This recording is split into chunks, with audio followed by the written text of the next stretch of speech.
다 같이 성경을 들고 일어서시기 바랍니다.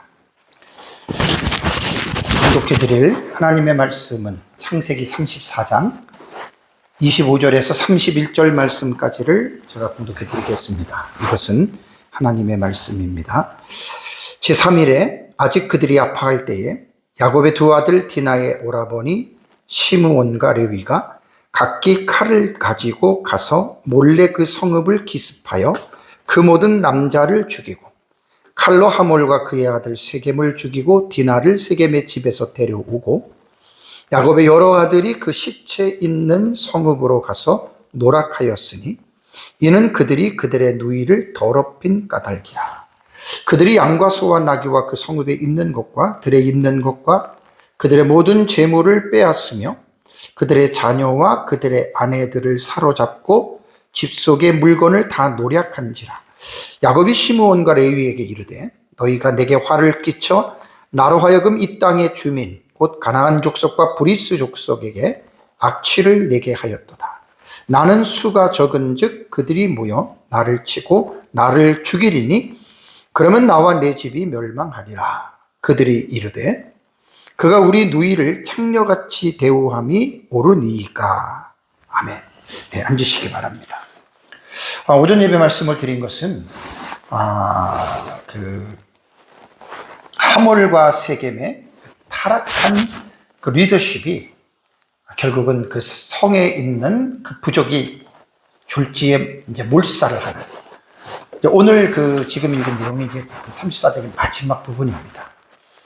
그러면서 이제 자기들이 할례를 받게 되면 어떻게 되는지에 대한 결과도 알지 못하면서 이제 할례를 받게 하고, 오전의 말씀의 마지막에는 이제 할례를 다 받은 것으로 제가 이제 성경을 24절까지 여러분들에게 말씀을 드렸습니다.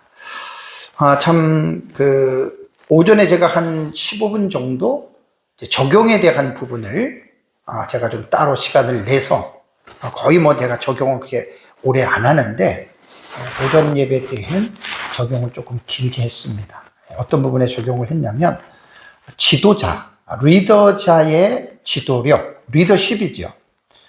얼마나 중요한지 모릅니다.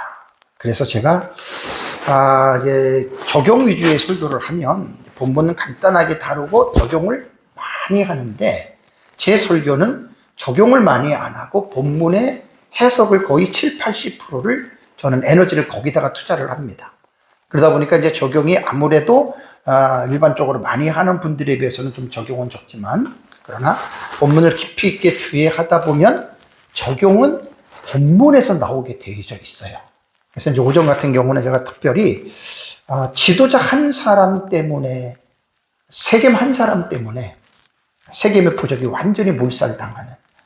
그래서 제가 오전에 그 성경 본문만 가지고 적용에 대한 그 부분을 조금 나누면서 조금 아쉬운 부분이 좀 뭐가 있었냐면, 국가에 대한 지도자, 대통령 한 사람을 잘 뽑으면 국가가 살고 대통령 한 사람을 잘못 뽑으면 국가가 망합니다. 이거는 예나 고전부터 시작해서 지금까지 모든 나라들이 겪는 그 고통입니다. 제가 정치적인 설교를 한다면 당연히 그 정치적인 부분을 가지고 몇 시간도 할 수가 있지만 일부러 내가 그건 안 했고, 또 하나 아쉬운 게 뭐냐면 이 리더십에 있어서 가정의 부모입니다. 부모 중에서 특별히 남편, 아버지 참 중요합니다. 그래서 어쨌든 지도자 한 사람이 올바르게 서서 올바르게 지도를 하면 그 지도 아래 있는 모든 사람들의 운명이 사실 거기에 달려져 있거든요. 가정으로 말하면 아버지가 깨어서 성령 충만하고 말씀 안에서 하나님을 경외하면 부인과 자식들이 잘 돼요. 이 성경의 약속입니다. 대통령이 잘 되면 의인이 많으면 나라가 평안해지고요. 악인이 많으면 나라가 불행해집니다. 참 국가의 리더십이 얼마나 중요한지. 우리 6.3 지방 선거를 통해서 선거에 대한 어떤 사람들이 실수라고 얘기를 하는데 그거 부정선거입니다. 많이 붙자잖아요. 그러니까 정확하지 않은 것이 부정이에요. 그러니까 가만히 보면 야당과 여당에서 싸우는 거 보면 야당은 그거를 부정을 갖다가 되게 부인하는데 부정 맞아요. 정자가 아니 붙자니까 정확한 게 아니었잖아요. 아주 야당은 제가 볼 때는 너무나 바보 같은 사람들만 우리나라는 정치인들이 모인 것 같아요. 아마 이게 입장이 여당과 야당이 바꿔졌으면 벌써 촛불로 해가지고 난리 났습니다. 대통령 탄핵감이고 반드시 뒤집어줘야 돼요. 왜냐하면 그것이 우리나라 정치의 역사를 볼 때 흘러내리는 흐름이에요. 흐름. 어쨌든 제가 정치적인 얘기는 여기까지만 하겠습니다. 어쨌든 좀 너무나 안타깝고요. 그래서 중요한 거는 뭐냐면 지도자의 지도력이 사람을 살리기도 하고 죽이기도 한다. 그래서 제가 오전 예배 마지막 부분에 한 15분 정도 적용을 한 4가지가 개인의 죄를 공동체 안으로 끌어들이는 잘못을 범하면 안 됩니다. 자, 예를 들어서 이건 뭐 없는 거를 내가 얘기하는 것도 아니고 일부러 부정적인 거를 말하는 게 아닌데 오래전부터 한국교회 안에 목회자들의 7계명의 계명이 범한 것이 한두 가지가 아니래요. 쉬쉬할 문제가 아니에요. 너무 많아요. 그러면 그런 것도 개인의 죄를 공동체 안으로 끌어들이오게 되면 어떠한 영향을 미치냐면 공동체 자체가 한 사람의 범죄 때문에 공동체가 피해를 입는 거예요. 목회자들이 한 사람이 교회 리더자로서 리더십의 7계명을 범했으면 사임을 하고 교회를 떠나면 교회라는 공동체가 오인을 받지 않습니다. 근데 그 개인의 죄를 갖고 교회 안에 들어와 있으니까 마치 교회의 모든 목회자들이 그런 것처럼, 그러니까 성경을 적용하면 이건 그렇게 될 수가 있는 거예요. 개인의 죄를 공동체 안으로 끌어들이면 공동체가 와해됩니다. 아주 세겜성 같은 경우는 한 사람의 세겜의 죄가 결국은 민족 자체가 몰살당하는 요걸 본문에 나오는 거고요. 두 번째는 정직하고 진실한 삶을 살아가야 됩니다. 리더십의 가장 중요한 거는 정직과 진실이거든요. 뭐 그 사람이 어떤 능력이 어떻고 뭘 잘하고 그것보다 더 중요한 게 인간의 본연적인 정직과 진실함이에요. 정직함에 결여가 되고 진실함에 결여가 된 사람들은 아무리 성공하고 아무리 능력이 있다 하더라도 그런 사람들은 나는 별로 안 좋아합니다. 그런 사람은 난 사귀지를 않으려고 합니다. 만나는 것 자체가 사실 싫습니다. 만나면 모든 것들이 외식이고 모든 것들이 부풀리고 모든 것들을 참 나는 그런 거 정말 제일 싫어요. 그런 사람들. 안 만나는 게 제일 편해요. 그런 사람들. 가오다시하고 뭐 없는 거 뻥치고 막 허세를 부리고 그게 정직하고 진실하지 않기 때문에 그런 거예요. 그러니까 리더십에 있어서 지도자의 리더십이 그런 정직하고 진실하지 않으면 공동체가 전부 다 안 좋은 영향을 받게 되는 거예요. 세 번째는 공동체를 자신의 이익의 도구로 사용하면 안 됩니다. 사실 이번에 리더십에 있어서 가장 중요한 것은 목회자인 우리 자신들이에요. 교회에서 가장 큰 문제는 사실 목사 문제거든요. 참 부끄럽기도 하고, 그렇다고 내가 무슨 재판자가 돼가지고 남을 심판하려는 게 아니라, 그냥 한국 교회 안에 드러나는 뉴스만 보더라도 이제 이러한 지도자들의 자신의 이익을 통해서 막 교회에서 요즘 같은 경우는 은퇴할 때 돈을 몇십억을 달라는 이런 것들이 다 그게 뭐냐면 자신의 이익이에요. 교회라고 하는 게 주님의 피값으로 산 교회고 성도들이 내는 헌금을 가지고 우리가 살면서 또 은퇴하면 은퇴하는 만큼 기본적으로 하면 되는데 이게 얘기를 해보면 30억, 40억, 100억 이렇게 얘기를 하니까 그러니까 세상이 그거를 보고서 뭐라고 하겠습니까?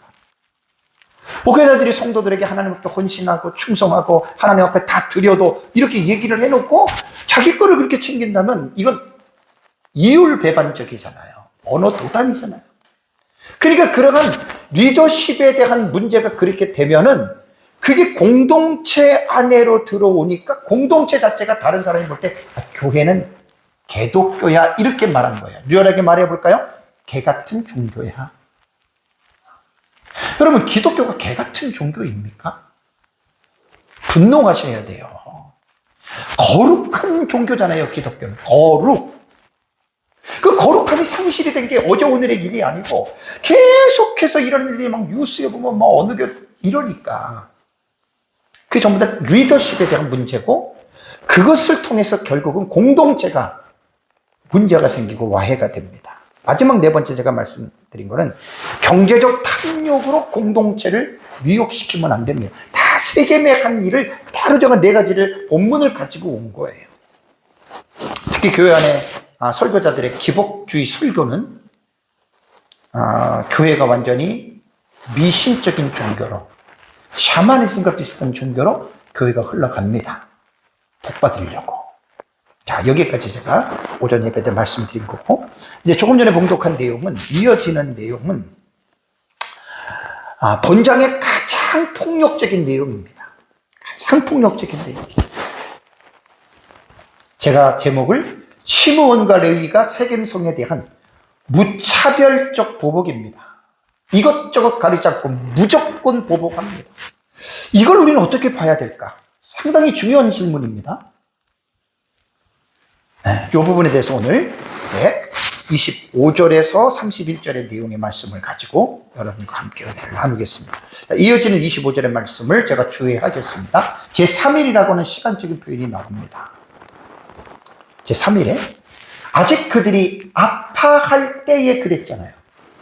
오전 예배 때의 24절에 모든 사람들이 성 안에 남자들이 새 할례를 받았죠. 할례 받으면 되게 아파요. 여자들은 모르지만 저는 청년 때 저도 할례 수술했거든요. 정말 아파요. 3일 때 정도 되면 꼼짝 못할 정도로 아파요. 아파할 때에 야곱의 두 아들 디나의 오라버니는 한 배예요. 어머니가 레아예요. 시므온과 레위, 둘째 아들과 셋째 아들이죠. 첫째 아들은 루벤이고 넷째 아들은 유다죠. 둘째, 셋째가 각기 칼을 소지합니다. 칼을. 몰래 그 성을 기습합니다. 어떻게 했습니까? 모든 남자를 죽입니다. 자, 이게 이제 정말 극적인 상상을 초월하는 그런 내용이죠. 3일에 일어났다. 근데 히브리 본문을 보잖아요. 여러분 이거 기억나세요? 와예히, 바예히라고도 그러죠. 이 하야 동사거든요. 이게 하야 동사. 하야 동사는 뭐뭇이 되었다, 뭐뭇이 일어났다, 영어로 말하면 비동사로도 해석이 되는 이 동사인데, 이 동사의 내용이 참 중요한 게, 요게 접속사 바하고 예히 해가지고 요것이 이제 위완료나 이런 식으로 일어나잖아요. 그럼 제가 그때 뭐라 그랬습니까? 장면이 전환되는 의미예요. 그러니까 바예히라고 하는 이 동사가 나오면 앞의 내용과 장면이 어떻게 바뀌어지는구나. 영화를 볼 때 어떤 사건이 쭉 보다가 새로운 장면이 쫙 들어오잖아요. 요게 바로 바예히라고 하는 요 용법으로 여러분 요게 시작이 됩니다. 그래서 25절의 첫 동사가 와예히로 시작되는 거예요. 바예히라고도 하고 와예히. 새로운 장면으로 전환이 됩니다. 하야 동사가 바로 요겁니다. 그러니까 뭐뭇이 일어났다, 뭐뭇이 되었다. 요게 먼저 동사가 나오는 거예요. 뭐뭇이 되었다 그러면서 나오는 내용이 그리고 제3일이 되었다. 되었다가 이제 요 동사가 이렇게 되는 거예요. 되었다, YA가 나오고 제3일이라고 하는 그 명사가 뒤에 이렇게 붙습니다. 그러니까 뭐냐면 이 25절에 들어와서는 장면이 지금 이게 새롭게 지금 바뀌는 이러한 것으로 우리가 볼 수가 있고요. 그리고 이 세겜성의 할례를 받은 사람들이 어떤 상태인가? 그들이 아파할 때에 일어났다라는 말입니다. 여기 보면은요, 일어났다라고 하는 동사가 똑같은 하야 동사예요. 아까 앞에 것처럼. 동사가 두 개가 붙어 나와요. 처음에 나왔다가, 그 다음에 이제 명사가 나오고, 그 다음에 또 동사가 나오는데 똑같이 일어났다예요. 그런데 일어났다라고 하는 말은, 요게 뭐냐면 이제 부정사 연계형으로 나오는데, 그 뒤에 나오는 그 내용이 분사가 나오는데, 우리말 아파할 때 그러잖아요. 그죠? 이거 보세요. 전부 다 문장의 앞에 보면은 동사 나오죠? 그 다음에 또 부정사 연계, 이것도 움직임이죠? 분사도 다 움직임이죠. 움직임이 세 개의 단어가 이 25절에는 히브리어 원문에는 세 개가 딱딱 위치해 있어요. 그러니까 이 상황을 25절 딱 들어가면 동적입니다. 동적. 나레이션의 해설은 그냥 동적인 거고 설명만 하지만 문장에 딱 들어오면 동사가 앞에 세 개가 동사 하나에다가 여기 보면 이제 부정사 연계에다가 분사가 딱 들어가는 거 보면 움직임에 대한 부분들이 이게 지금 강조가 되는 거예요. 자, 뭐뭐 할 때에 이제 부정사 연계형 같은 경우는 시간적 의미로 사용이 된 거예요. 일어났다. 언제? 아파할 때에. 바로 요 부분을 지금 얘기를 하는데 분사는 뭐죠? 지속성이 있다고 했잖아요. 그죠? 그러니까 아픈 게 뭐냐? 갑자기 아픈 게 아니라 할례를 받을 때부터 3일이 될 때까지 어떻게 해요? 계속 아픈 거예요. 이게 분사용법이에요. 그러니까 분사는 계속적 용법이라 그러잖아요. 영어로 말하면 ing. 그러니까 딱 단어 하나만 보더라도 이것이 지속이 되는구나. 3일 동안 고통이 지속되어져 있고 3일 되던 해에 이들이 아파할 그때에 사건이 일어납니다. 각기 칼을 가지고 몰래 그 성을 기습해서 모든 남자를 죽였다 이렇게 되는 거예요. 그 시간적인 상황을 설명해 주면서 그리고 나서 이제 죽였다라고 하는 말입니다. 뭐 여기서는 완전히 죽일 것이다가 아니라 완전히 죽인 그런 뜻이고요. 그럼 여기서 이제 우리가 볼 때 시므온과 레위가 참 여러분 한번 상상을 해보세요. 세겜 하나가 잘못했는데 그러니까 벌써 할례를 받으려고 하는 제안을 할 때부터 이미 계획을 갖고 있었어요. 너네가 죽인다. 그래서 우리는 이제 이 본문을 좀 이렇게 봐야 됩니다. 언약의 가정인 야곱의 아들들이잖아요. 언약의 가정이에요. 어떻게 이렇게 끔찍한 일을. 정말 야곱이 뒤에 말한 것처럼 몰살 당하는 거예요. 가나안 족속과 브리스 족속 주변에 있는 사람들에게. 당연히 몰살 당해야죠. 근데 이제 뒤에 보시면 알겠지만 하나님이 그것을 방어해 주십니다. 참 놀라운 일입니다. 이건 이제 언약으로 이것은 우리가 이제 풀어나가면 되고요. 그래서 이 시므온과 레위가 정말 그 세겜 족속들을 할례 언약을 통해서 그들을 기만하고 죽인 것은 이거는 진짜 도저히 있을 수 없는 상황이지만 어쨌든 언약의 가문에서 이러한 일이 일어났고 후일에 야곱이 창세기 49장을 가면 12아들에 대한 유언과 축복의 내용에서 시므온과 레위를 저주합니다. 뒤에 제가 말씀을 여러분께 보내드릴게요. 자, 그럼 살육당한 세겜 사람들의 입장을 한번 봅시다. 얼마나 죽은 사람들이 불쌍합니까?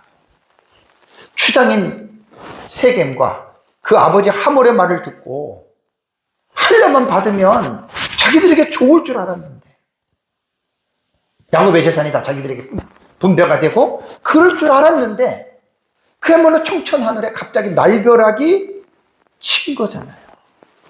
누가 알았겠어요? 지금 결론적으로 뭐냐면 죽인 겁니다. 칼 미활용이니까 죽여버린 거예요. 졸지에 죽은 거예요. 오전에 제가 말씀드린 대로 지도자 한 사람의 잘못된 타락한 리더십이 그러고 나서 이제 26절 하반절에 보면은 칼로 하몰과 그의 아들을 죽입니다. 26절에 먼저 죽이고 디나를 세겜의 집에서 데려오고라고 하는 말입니다.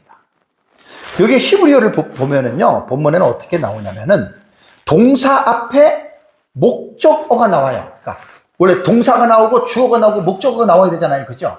히브리어에는 뭐냐면 목적어가 먼저 나옵니다. 동사 앞에. 하몰과 그의 아들 세겜을 목적어가 나오고 그 다음에 동사가 죽이고 그 말입니다. 뭘 강조하는 거라 그랬죠? 하몰과 그의 아들 세겜을 강조하는 거예요. 그걸 강조하는 거예요. 왜 그러면 하몰과 세겜도 시므온과 레위에 의해서 죽임을 당했는데 앞에서는 모든 성의 남자들이 집단으로 죽었다고 이야기를 해놓고 왜 26절에 와서는 하몰과 그의 아들 세겜을 따로 떼서 여러분 이렇게 적시를 합니까? 그것은 이 두 사람이 이 사건의 직접적인 책임자라고 하는 것을 드러내는 것으로 볼 수가 있습니다. 특별히 여기에서 칼로라는 말이 나오잖아요. 그죠? 칼로, 사람을 살해하는 기구예요. 칼로라고 하면 히브리어는 두 단어입니다. 두 단어. 레피와 하렙이에요. 이 레피라고 하는 말은 이게 이제 전치사고 들어갔고, 원래 페라고 하는 입이라는 말이에요. 입. 그 다음에 헤레브는 칼이거든요. 칼의 입으로 세겜과 하물을 죽였다 그 말입니다. 칼의 입이 뭘까요? 칼이 삼키는 것처럼, 뭐를 삼키는 것처럼 이렇게 생명을 취했다라고 하는 말인데, 이것은 히브리의 관용적 표현이라 그래요. 제가 창세기를 읽어가면서 몇 가지 많이 이거는 관용적인 표현이다 이렇게 말했잖아요. 그 중에 하나입니다. 어떻게 보면 히브리인들의 상상력의 산물이죠. 칼의 입으로 세겜과 하몰을 죽였다. 여기 죽였다라고 하는 말이 완료형입니다. 확실하게 죽인 겁니다. 그리고 나서 이제 세겜 집에 머물러 있는 디나를 구조해 가지고 나옵니다. 참 디나는 처음에는 자신의 의지로 그 땅의 딸들을 보려고 나갔잖아요. 그죠? 돌아올 때는 수동적 귀환이죠. 오빠들에 의해서. 근데 참 제가 성경을 읽으면서 지난번에 잠깐 말씀드렸지만 이 창세기 34장에 디나에 대한 이 사건을 쭉 보면서 디나는 어떤 자신의 목소리나 어떤 디나에 대한 어떤 심경이나 아예 안 나오죠. 침묵해요. 이 34장을 아무리 읽어봐도 한마디도 안 나와요. 그냥 그녀는 강간을 당했고 협상이 대상이 됐고 오빠들에 의해서 구출된다. 이것밖에 안 나와요. 뭐 자신의 감정이나 어떤 원함을 표현할 기회도 한 번도 주어지질 않아요. 그래서 창세기 주경학자 고든 웨남은 이 침묵이 고대 문화에서 여성의 주체성이 억압되어 있음을 반영한다. 맞지요? 사실 성경은 어떻게 보면 남성 중심으로 기록됐기 때문에 여성 같은 경우는 거의 모든 것들이 침묵된 아마 그러한 것 아니냐라고 이제 이렇게 말을 하기도 하고요. 그러면서 이제 독자로 하여금 이 부재, 디나에 대한 부분들이 안 나오니까 어떤 주목하도록 의도된 어떤 내러티브 기법이다. 뭐, 고든 웨남은 이렇게 이야기를 해요. 뭐, 여러 가지 그런 의미들이 있겠죠. 자, 그러고 나서 이제 27절로 여러분 넘어가면 야곱의 여러 아들이 나옵니다. 자, 조금 전까지는 둘째와 셋째 아들인 시므온과 레위가 칼을 가지고 다 죽여버렸어요. 그 할례를 받고 고통스러울 때 다 죽였는데 27절을 넘어가니까 여러 아들들이니까 9명이 더 있잖아요. 야곱의 아들들이. 가장 어린 아들이 요셉인데 요셉이 참여했는지 아닌지 우리는 몰라요. 어쨌든 여러 아들이 그 시체가 있는 성읍으로 가서, 여러분 웬만하면 그 칼로 죽였으니 얼마나 비참하겠어요. 얼마나 우리 같은 경우는 그 모습만 봐도 그냥 오금이 저릴 거 아니에요. 그죠? 근데 야곱의 아들들이 그 시체가 있는 성읍으로 갔어요. 거기서 뭘 합니까? 노략을 합니다. 노략이라고 하는 말이 이게 칼미완료니까 이미 완료된 상황을 말하는 거예요. 칼미완료 바보이기 때문에. 자, 여기서 보면은 노략했다라고 하면 약탈한 거예요. 약탈한. 왜 그러면 시므온과 레위, 나머지 여러 아들들이 왜 끔찍한 일을 저지르고 그 성에 있는 것들을 약탈했을까요? 이유가 있어요. 27절 하반절에 이는, 자, 노략질한 그 다음에 나오는 말이 그들이 그들의 누이를 더럽힌 까닭이라. 그들이 그들의 누이를 더럽힌 까닭이라. 원문에 보면은 아셀이라고 하는 게 이게 원래 관계대명사예요. 영어로 말하면 데트 이하. 뭘 얘기를 해놓고 데트 이하에 가면 설명이 쭉 나오잖아요. 그죠? 그런 식인데, 히브리어는 관계대명사절로 얘기를 하지만 사실 관계절이지만 따지고 보면은 이유절로 사용이 돼요. 이유절로. 이는이 이유절로 보는 거예요. 그들의 누이를 더럽힌 까닭이라. 그래서 이제 제가 가지고 있는 CD에 영어 역본을 봤더니 영어는 다 비코우스로 말을 했습니다. 이유절로. 왜냐하면 그들이 그들의 누이를 더럽힌 까닭이라.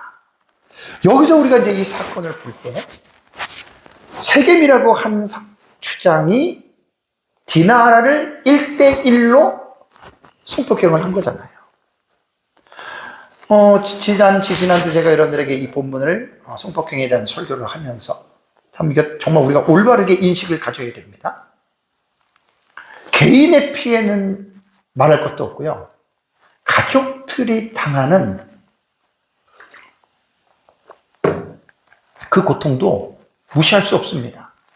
대표적으로 보십시오. 누이 동생이 누이가 그런 일을 당하니까 끔찍한 일이 벌어지잖아요. 아들들이 다 달려들어가지고 죽이고 다 모든 것들을 여러분들에게 가져가잖아요.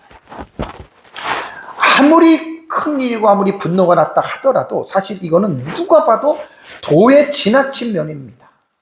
그래서 이 부분은 제가 설교 마지막에 동해보상법이라고 하는 이 테마를 가지고 연결해서 제가 다시 한번 제가 마지막에 정리하도록 하고요.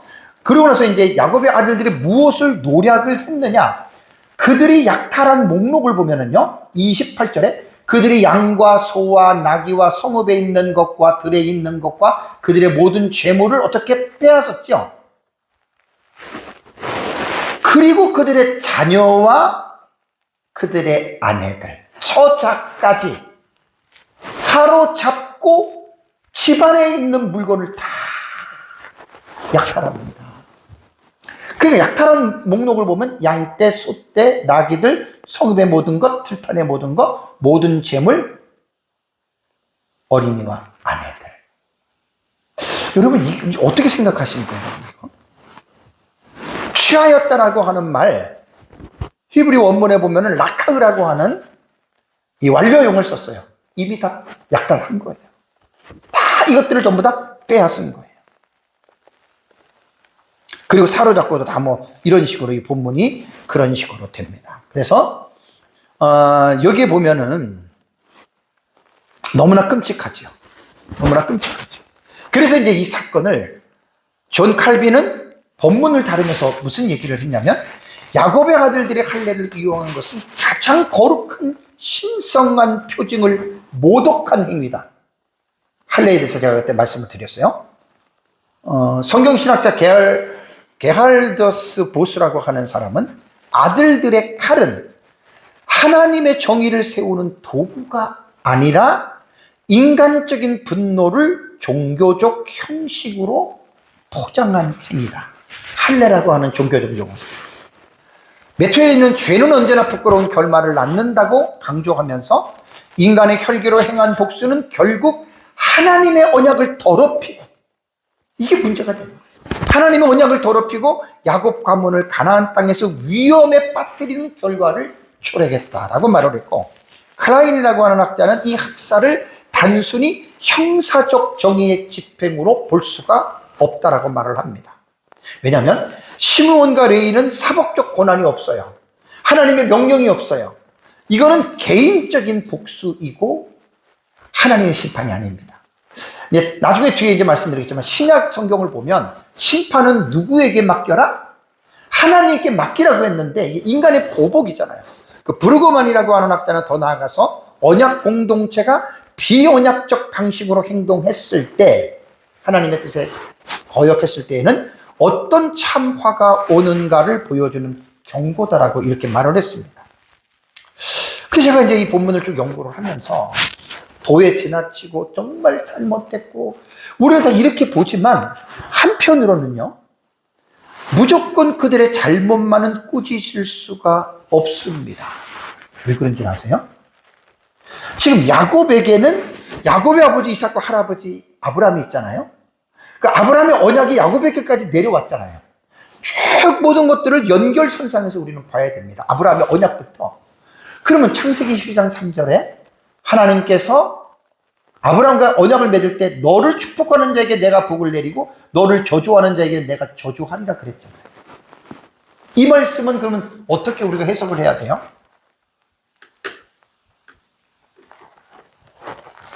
야곱의 딸을 성폭행을 했으면 저주죠. 저주를 받아야죠. 그렇다고 해서 그러면 시므온과 레위가 그 세겜성에 있는 모든 사람을 학살한 것을 이 말씀으로 봐서 그렇게 하나님이 저주했다고 우리가 봐야 되느냐? 그건 절대 아니에요. 그 오해하면 안 돼요. 제가 야곱의 아들들의 잔인한 살육을 동조하는 게 아니에요. 합리화시키는 게 아니에요. 그러나 이러한 면도 디나가 불행을 당한 것도 일종의 야곱의 가문에 저주를 끼친 거잖아요. 이런 것도 한편까지는 생각할 필요가 있다는 말입니다. 하나님의 심판은 가나안을 하나님께서 심판할 때, 이스라엘을 통해서 가나안을 심판했을 때 어떤 줄 아세요? 그 성에 들어가 젖먹이까지 다 죽이라고 그랬어요. 젖먹이까지. 그 하나님의 심판 가운데 하나님은 심판이라면 괜찮은데, 이것은 시므온과 레위는 하나님의 심판이라고는 보면 안 돼요. 아까 말씀드린 대로 인간의 어떤 보복적인 거기서 나온 거예요. 자, 그러고 나서 이제 이 사건이 일어나고 난 다음에 30절에 야곱이 등장합니다. 야곱이 시므온과 레위에게 말을 합니다. 너희가 내게 화를 끼쳤다. 나로 하여금 이 땅의 주민국 가나안 족속과 브리스 족속에게 악취를 내게 하였다.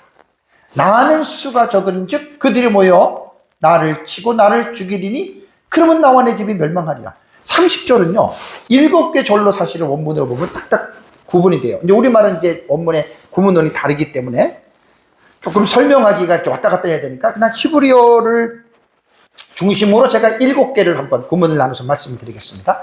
야곱이 시므온과 레위에게 말을 했습니다. 자, 무슨 말을 했습니까? 두 번째는 너희가 내게 화를 끼치게 하였다. 화를 끼치다라고 하는 말은 이게 완료이기 때문에 이미 화를 끼친 거예요. 안 좋은 어떤 영향을 이제 받게 했다는 말입니다. 세 번째 구문은 이 땅 주민 곧 가나안 족속과 브리스 족속에게 악취를 내게 하였다라는 말이 나옵니다. 여기 보면 악취를 내게 했다라고 하는 말이 뭐냐면 물리적인 의미에서 무슨 막 몸에서 냄새가 나는 그런 악취가 아니고 비유적입니다. 비유적. 그러니까 야곱의 아들들이 세겜에 행한 이 어떤 이 악한 행실이 주변에 있는 나라들에게 마치 악한 냄새를 맡는 것처럼 부정적인 영향을 끼쳤다는 거예요. 야곱이라고 하는 이 사람이 지금 세겜에 들려가지고 끔찍한 일을 정했어요. 야, 그 진짜 악랄한 사람들이네. 예를 들면 이런 차원이에요. 이런 차원. 그러면서 야곱이 한 네 번째 구문이 뭐냐면 그런데 나는 수가 적다. 지금 이것은 현실적인 것들을 여러분 이거 무시할 수가 없거든요. 그러니까 여기에 보면은요 수가 적다라고 하는 말씀 속에는 사람이 적다라는 말 그대로. 마태는 남자라고 하는 말도 듣고요. 그리고 야곱이 또 말한 게 뭐냐면 그들이 나를 치러 모인다라고 하는 말이 이게 니팔태예요. 니팔은 수동태와 중간태로 해석한다 그랬죠? 본문에는 중간태로 해석해요. 가나안 족속과 브리스 족속이 여기 못된 사람들이네. 저거 진짜 가서 우리가 죽여야 돼. 이런다면 그들의 움직임의 행위가 중간태이기 때문에 그들은 정의로운 차원에서 자기 자신들을 위해서 능동적으로 이 일을 참석해서 야곱의 가문을 대처하겠다는 거예요. 벌을 주겠다는 거예요. 그래서 이거 이제 중간대로 해석하면 되고, 그리고 야곱이 들어온 게 뭐냐면 나를 죽이리니 당연히 주변에서 온다면 그 사람들이 여럿이 모이면 힘이 야곱의 가정이 당할 수가 없잖아요. 그 죽을 수밖에 없고 이게 야곱에 대한 염려예요. 그러면서 마지막 7번째 구문이 뭐냐면 나와 내 집이 멸망할 것이다 라는 말을 합니다. 이게 지금 시므온과 레위를 앞에 두고 지금 이 말을 하는 겁니다. 멸망하리라 라고 하는 말은요, 이게 샤마드라고 하는 단어인데 접속사가 왜라고 하는 그리고 접속사가 붙고 니팔 완료태입니다. 요게 이제 제가 이번에 설교를 하면서 시간이 좀 많이 들였어요. 요거는 조금 시간이 지나도 내가 동사를 여러분들에게 가르칠 때 특히 니팔태를 상당히 제가 지금 어떤 본문이든지 간에 니팔만 나오면 제가 시간을 되게 많이 드리는데 이건 조금 시간을 좀 드려야 돼요. 왜 그러냐면 니팔은 원래 수동과 중간태로 해석을 할 수가 있어요. 문맥을 통해서 결정을 하는 거예요. 근데 제가 지금 창세기를 하면서 지금 니팔태를 보통 10번 이상을 다루면서 어떤 부분에는 두 가지의 의미가 다 일리가 있는 게 있어요. 수동태도 되고 중간태로 해도 되고, 그 중에 하나가 지금 요것이 바로 요 본문에 멸망할 것이다, 멸망하리라, 요 부분도 마찬가지라는 얘기예요. 그래서 원래 샤마드라고 하는 단어는 파괴하다, 전멸하다, 멸망하다라고 하는 의미인데, 수동태와 중간태로 해석을 하는데, 쉽게 말하면 수동태로 해석하면 이런 겁니다. 그들이 우리를 멸망시킨다, 멸망시킬 것이다. 그럼 이게 수동태잖아요, 그죠? 중간태는 뭐냐면 우리가 멸망의 상태에 빠지게 되었다. 중간태 의미는 뭐냐면 자신들의 행동에 대한 결과적 상태를 중간태로 해석을 하는 거예요. 그러니까 수동태는 그들이 우리를 멸망시킬 것이다.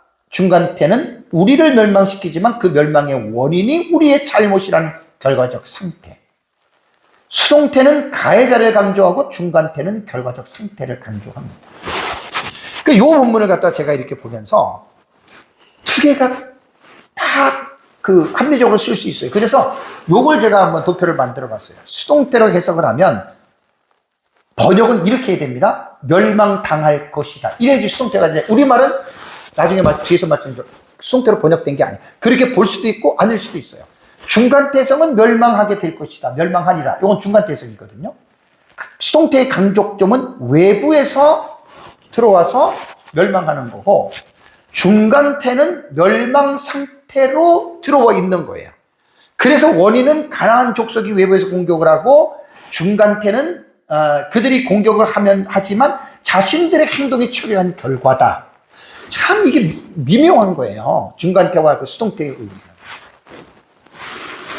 그래서 사실은 이것저것 제가 설교를 준비하면서 여러 가지의 그 학자들의 해석을 볼 때에는 수동태의 해석이 더 합리적이에요. 그렇다고 해서 중간태의 해석은 아니냐? 가능해요. 그래서 이 부분을 가지고 제가 나름대로 이제 좀 이렇게 좀 정리를 좀 해봤는데요. 이 본문에서는요, 그 수동태가 우세하지만 의미적으로는 중간태의 뉘앙스도 함께 곁들여서 읽어야 돼요.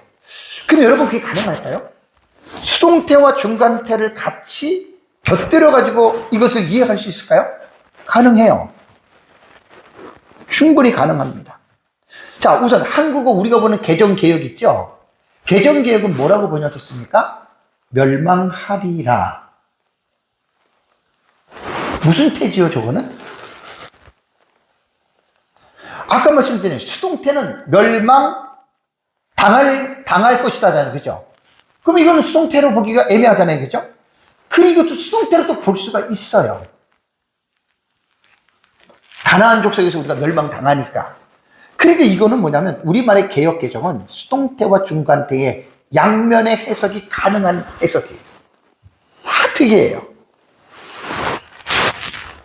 그러니까 수동태라면 아까 말씀드린 대로 나와 내 집이 멸망당할 것이다. 이러면 수동태가 100% 맞는데 멸망하리라 그랬잖아요.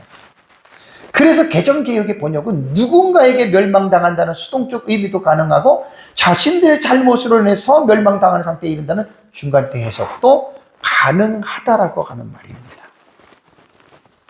한국어 공동번역 있잖아요. 공동번역은 뭐라고 번역을 했냐면 몰살당할 수밖에 없다. 이거 무슨 태예요? 수동태죠. 그죠?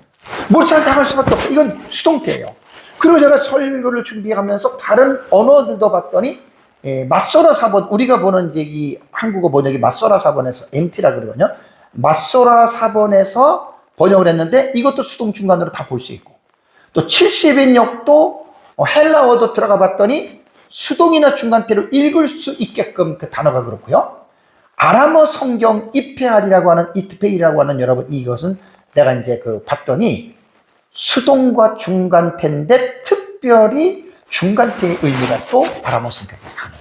왜 제가 이걸 갖다가 시간을 지금 많이 들이냐면 한 가지로만 해석하기보다는 수동적인 의미로도 우리는 이 본문을 읽어야 되고 중간태의 의미로도 우리는 이 본문을 읽어야 된다는 거예요. 한 가지만 이거는 딱 고집할 수가 없습니다. 그리고 나서 태는 이제 수동과 중간태로 여러분 같이 보면 되는데, 이것이 동사의 시상을 보면은 완료예요, 완료. 히브리 동사는 행동이 완료됐냐 미완료됐냐 그랬잖아요, 그렇죠? 이거는 완료가 된 거예요. 중간태든 수동태든 간에 이거는 뭐냐면 완료태로 말을 했는데, 그러면 여기서 지금 야곱의 말을 30절을 여러분 읽어보면 지금 야곱이 멸망을 했습니까? 안 했습니까? 멸망 안 했잖아요, 그죠? 앞에 거를 예상해가지고 멸망할 것이다. 그러면 우리가 볼 때는 미완료로 쓰면 좋을 거 아니에요. 멸망할 것이다. 그런데 완료로 썼다는 말이에요. 이런 경우에 히브리어가 그 사건이 미래에 일어나는 사건을 완료로 표현했다라고 하는 말은 뭐라 그랬습니까? 제가 확실하다는 거예요. 그게 미완료로 쓰면 멸망할 것이다 라고 해서 멸망할 것인지 안 할 것인지에 대해서 우리가 의미를 분별하기가 되게 힘들어요, 그렇죠?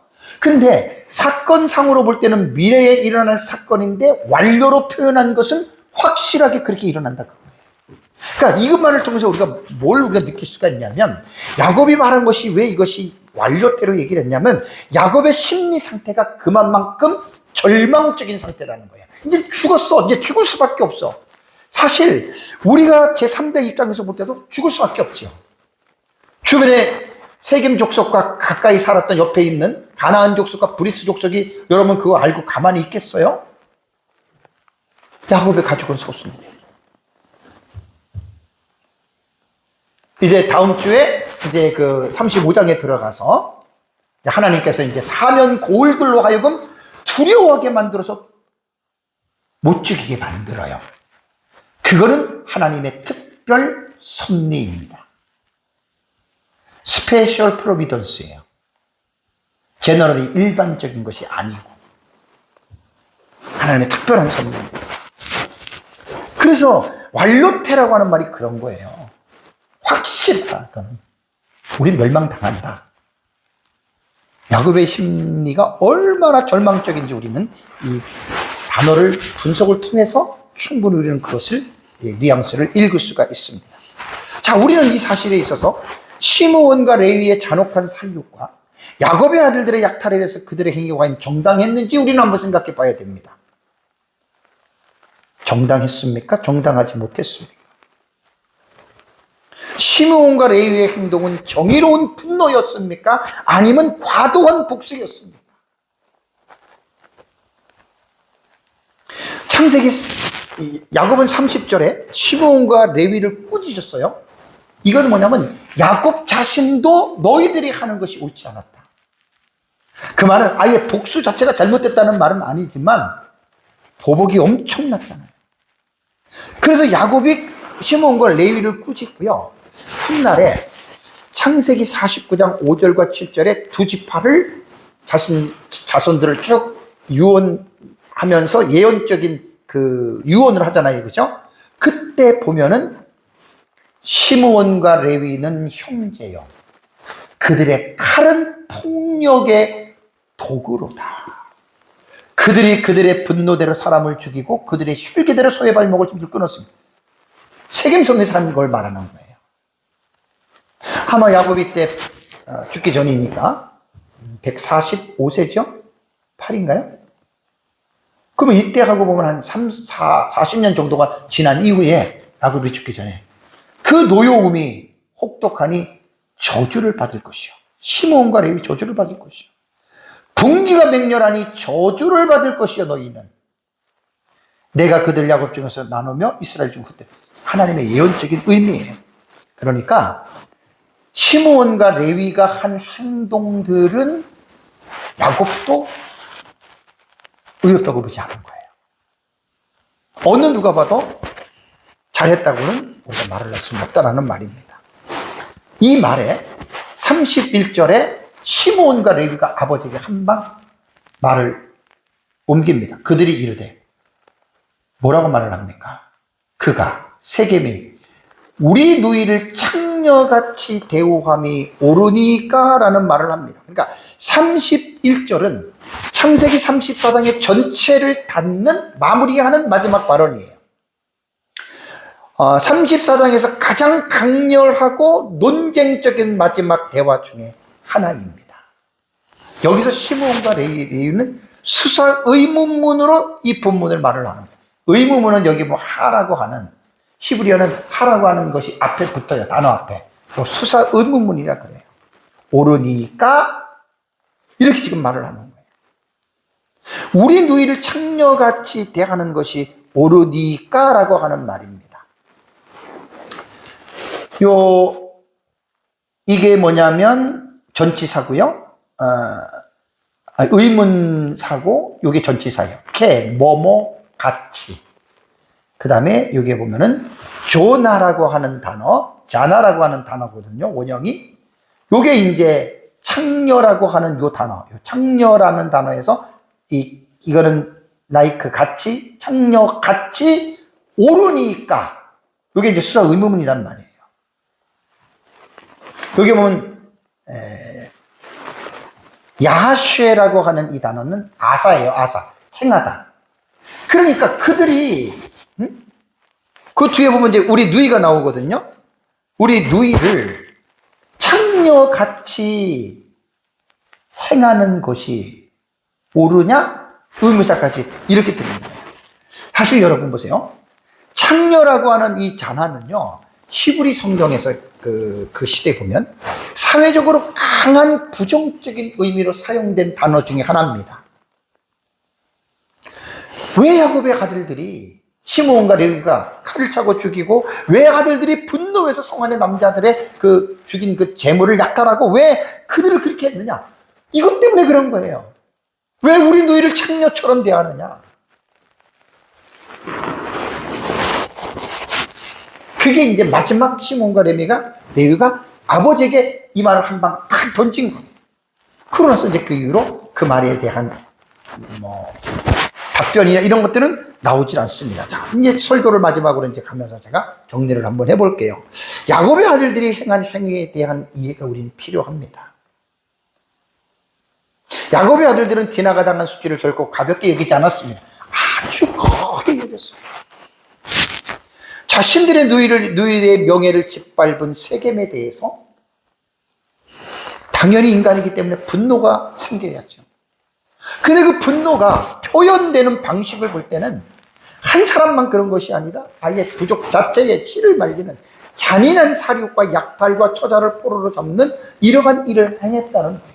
과연 시므온과 레위와 야곱의 아들들의 행동은 정당했을까? 아니면 정당하지 못했을까? 근데 창세기 34장을 보면 야곱의 아들들의 윤리적인 문제에 대해서는 말이 있어요, 없어요? 없어요.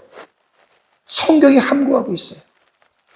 근데 성경이 말하지 않는다고 해서 우리가 그냥 그것을 넘어가는 경우도 있지만, 성경이 성경으로 해석해야 된다는 개혁주의 신학의 원리에 따라서 이 야곱의 아들들이 한 이 행위를 후문맥에 있는 뒤에 있는 율법의 규정들과 한번 연관지어서 제가 한번 이 부분에 대해서 여러분들에게, 야곱의 아들들의 한 행위에 대해서 여러분들에게 제가 말씀을 제가 좀 드리려고 그렇습니다. 동해보복법이라는 말이 있어요. 동해보복법. 이게 뭐냐면 동일한 상해나 배상이에요. 상대방이 나에게 이렇게 했으면 이렇게 하고 저렇게 했으면 저렇게 하고, 이게 율법에 있거든요. 요거는 일종의 처벌법이에요. 출애굽기 나오고 레위기 나와요. 근데 이게 꼭 율법에만 있는 것이 아니라 고대 함무라비 법정과 로마의 12동판법이라고 하는 옛날의 법들이, 그런데도 다 이런 것들이 나와요. 상해나 배상해. 신명기 19장 21절을 보면은요, 내 눈이 긍휼히 여기지 말라. 생명에는 생명으로, 눈에는 눈으로, 이에는 이로, 손에는 손으로, 발에는 발로 보복하라는 거예요. 갚으라는 거예요. 그러니까 어떻게 보면 디나가 세겜에게 성폭행을 당했기 때문에 야곱의 아들들도 일종의 보복이잖아요. 그죠? 근데 보복인데 여기서 이 율법에 나타난 이런 내용과 비슷한 유사한 면은 있지만 우리가 이것을 정확하게 우리가 봐야 됩니다. 많이 다릅니다. 왜냐하면 야곱의 아들들이 세겜성 주민을 대상으로 한 행위가 율법에 명시된 동해보복법과 같다고 봅니까? 아니에요. 유사하지만은 틀려요. 그 부분을 제가 말씀을 드리고 여러분들이 이것을 분명하게 이해를 해야 됩니다. 원래 동해보복법은요, 개인과 개인의 문제가 생길 때 사법적 재판관이 들어가요. 재판관이 들어가서 저 사람이 내 소를 훔쳐갔느냐? 그럼 너는 저 사람에게 소를 어떻게, 예를 들면 이런 것들이 율법에 구체적으로 되어져 있거든요. 이거는 뭐냐면 개인의 잘못과 개인에 대한 문제는 개인적으로 보복을 해야 되는 것이 동해보복법인데, 야곱의 아들들은 집단 전체로 보복을 확장시켰잖아요. 이게 다른 거예요. 이게 다른 거예요. 그렇다면 하나님께서 왜 동해보복법을 만드신 줄 아세요? 목적이 뭔 줄 아세요?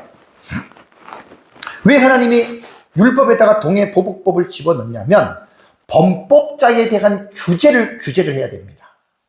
잘못한 사람을 가만히 내버려두면 그 사람은 계속 잘못할 거 아니에요. 그렇죠? 그러니까 그 잘못한 사람들에 대한 규제를 하기 위해서 그거는 사회 정의의 질서를 유지하는 거예요. 법이라는 게. 그러면서 근본적으로는 보복의 악순환을 막고 억울한 피해를 예방하기 위해서 동해보복법이 여러분 만들어진 거예요. 만약에 이런 법이 없이 개인적인 감정에 따른 법 집행, 곧 사형에 의존하게 되면 죄값 이상의 복수를 하게 돼요. 조금만 잘못했는데도 완전히 막 집을 부숴버린다든가 태워버린다든가 아니면 막 죽여버린다든가 이러면 어떻게 됩니까? 끝없는 피해 악순환이 진행이 되잖아요. 그래서 하나님께서 율법에 이 동해보복법에 대한 이 부분을 집어넣은 것은 보복을 확대하라는 의미가 아니에요. 이게 야곱의 자손 아들들이 한 것과 다른 거예요. 이 동해보복법은 확대하라는 게 아니라 보복을 제한하라는 거예요. 이 사람이 너에게 요만큼 해를 끼쳤으면 요만큼만 딱 법적으로 율법적으로 규제해주고 제한을 해준 거예요. 여기서 우리가 볼 수 있는 게 뭐냐면 하나님의 정의의 원칙, 저스티스예요. 제다가 하나님의 의가 이 동해보복법에 담겨져 있는데 야곱의 아들들의 보복은 아니잖아요. 개인과 개인을 통해서 했으면 괜찮아요. 완전 집단이라고 하는 전체를 보복하는 겁니까? 그것도 아주 끔찍하게. 그래서 율법 시대의 동해보복법은 이미 성문법 시대니까 법적으로 정해져 있었지만 야곱의 시대에는 율법이 없는 불문법 시대였어요. 그러니까 불문법 시대에 성문법인 율법을 가지고 우리가 말을 할 수는 없지만 그러나 그것을 비교해서 우리가 얼추 생각해 볼 수는 있다는 얘기죠. 그래서 제가 성경을 성경으로 한번 여러분들에게 다시 한번 이 부분을 여러분들에게 제가 말씀을 드렸습니다. 사랑하는 성도 여러분, 야곱이 하란에서 20년의 세월을 보냈습니다. 가족들과 함께 아버지 이삭이 있는 가나안을 향해서 돌아오는 여정이 창세기 31장부터 시작됐죠. 에서와의 문제가 끝나고 이제 마하나임에서 숫곳을 거쳐서 가나안 첫 지경인 세겜에 머물면서 레아가 난 딸 디나가 그 땅 주장인 세겜에게 성폭행을 당하는 불미스러운 사건이 지금 일어난 게 34장에 있는 거예요.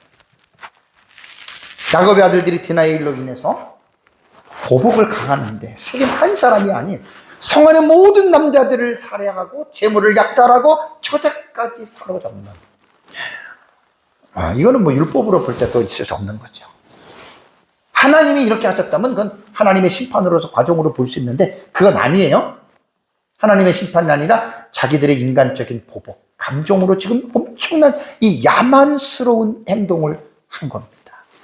아무리 좋게 생각한다 하더라도 우리가 이것은 용납할 수가 없는 거예요. 지탄을 반드시 받아야 돼요.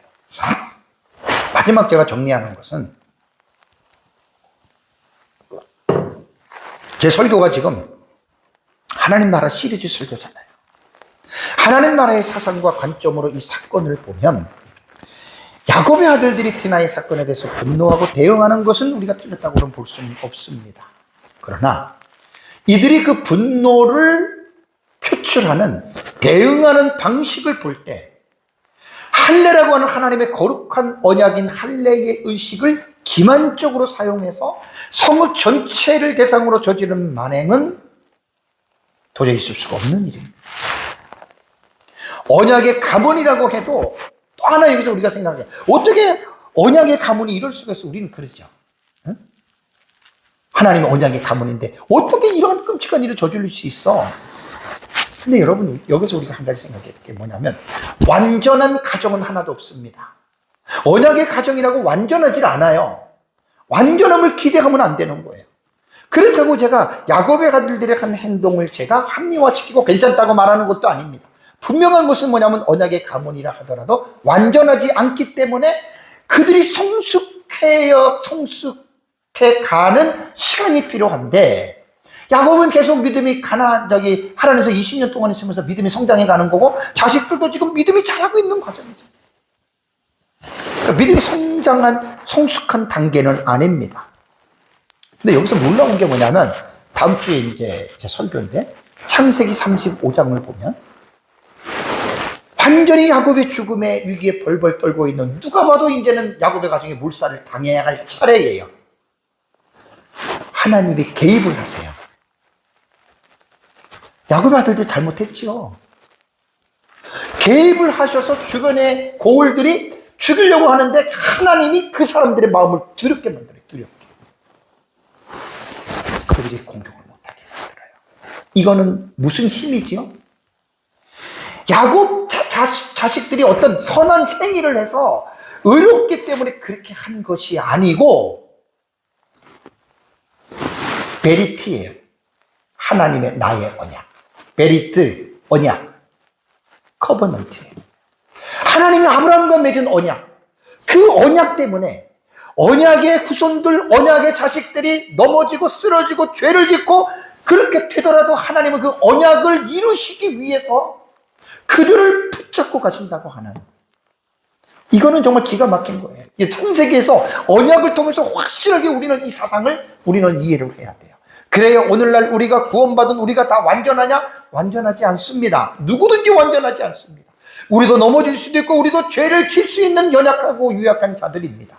그럼에도 불구하고 우리가 넘어졌다고 하나님이 우리의 구원을 취소하거나 우리가 부족하다고 해서 하나님이 우리를 밀쳐뜨리는 게 아니라, 그럼에도 불구하고 하나님은 끝까지 우리를 붙들고 가는 성도의 견인의 교리가 있습니다. 왜요? 언약 때문입니다. 그 언약을 우리는 창세기 12장 아브라함 언약부터 지금 그 언약사를 계속 공부를 해오고 있는 거예요. 이것이 신약시대의 예수 그리스도의 십자가의 언약을 통해서 우리가 하나님의 자녀가 된 것 아닙니까? 구약시대의 아브라함과 이삭과 야곱과 그의 자식들이 완전한 사람이 없어요. 불완전하고 미숙하고 넘어지더라도 하나님이 끝까지 그들을 포기하지 않고 붙잡고 가시는 것은 하나님이 아브라함과 맺은 언약 때문입니다.